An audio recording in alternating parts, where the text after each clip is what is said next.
merasa tidak adil dengan kebijakan ini? Ya, tax amnesty ini kalau dilihat dari perspektif adil atau tidak adil, ini pasti akan ada menjadi satu hal yang sangat-sangat kontroversial.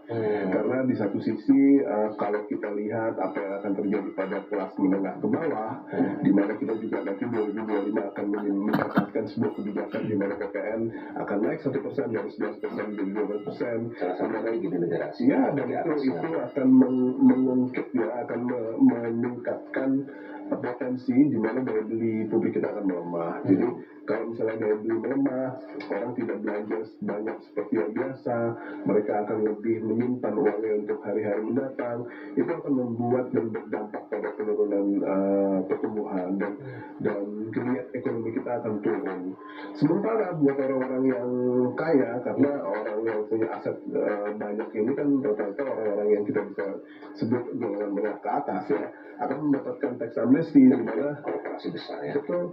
Dan dengan tax amnesty tersebut aset dan dana mereka yang selama ini diparkir atau disembunyikan di luar negeri di tempat-tempat yang bebas pajak gitu ya, itu akan bisa kembali terrepatriasi ke Indonesia, masuk ke dalam sistem perekonomian hanya dengan membayar uang tebusan yang sangat kecil. Jadi kalau dilihat dari sisi keadilan itu memang agak sangat kontroversial. Belum lagi kalau misalnya kita dihadapkan pada para wajib pajak yang selama ini sudah merasa sangat patuh. Jadi ini merupakan salah satu hal yang layak dijelaskan oleh Kementerian Keuangan atau pemerintah secara berulang-ulang, karena dalam situasi di mana ekonomi yang sedang tidak baik gitu ya,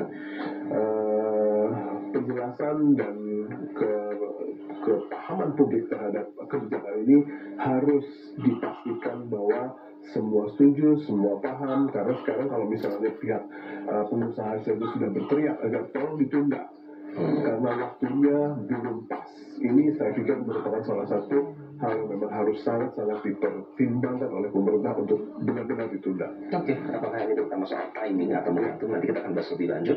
Dan pemirsa, telah menjadi topik utama dalam Harian Media Indonesia hari ini, obral ampunan pendosa pajak. Selamat menyaksikan.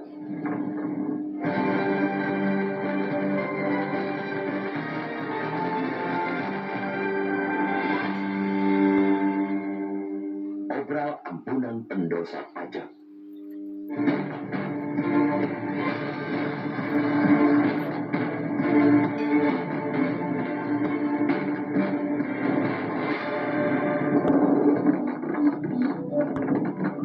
Pemerintah dan DPR tentu bukan sedang berkelakar saat berencana akan mengampuni para pengemplang pajak pada tahun depan.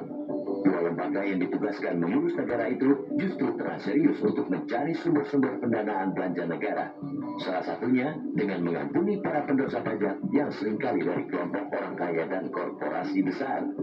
Senin 18 November lalu, pemerintah dan DPR sepakat untuk memasukkan program tax amnesty ke daftar usulan prolegnas rancangan Undang-Undang Prioritas 2025. Banyaknya program-program pemerintahan baru yang harus dibiayai di tengah seretnya pendapatan negara menjadi alasan mengapa delayed itu jadi prioritas.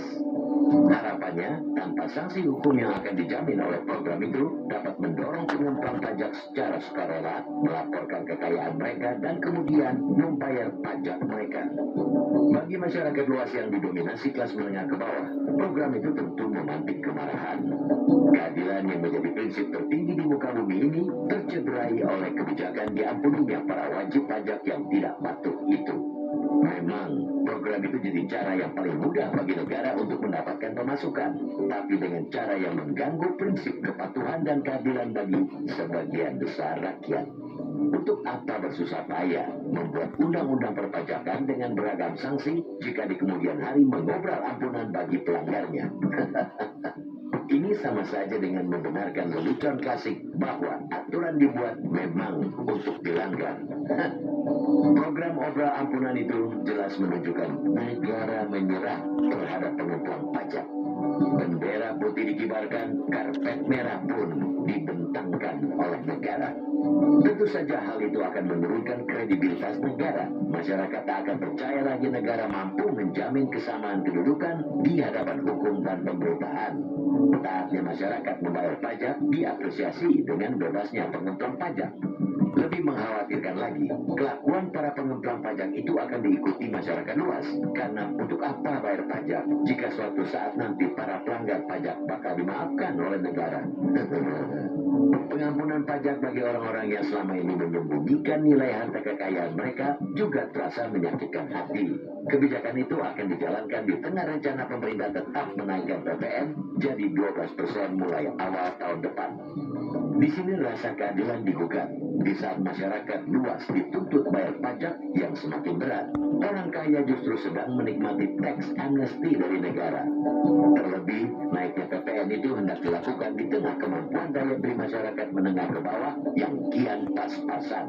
Karena itu, ketimbang menyudut rasa ketidakadilan yang kian sempurna di masyarakat, rencana pemberian tax amnesty itu batalkan saja.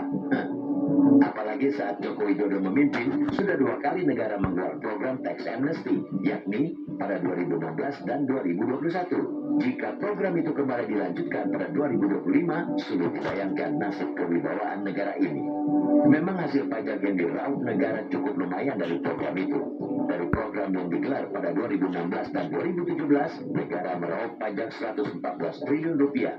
Sedangkan dari program serupa di tahun 2021, harta yang diungkap wajib pajak mencapai 594,82 triliun rupiah dengan nilai pajak penghasilan yang dibayarkan sebesar 61,01 triliun rupiah.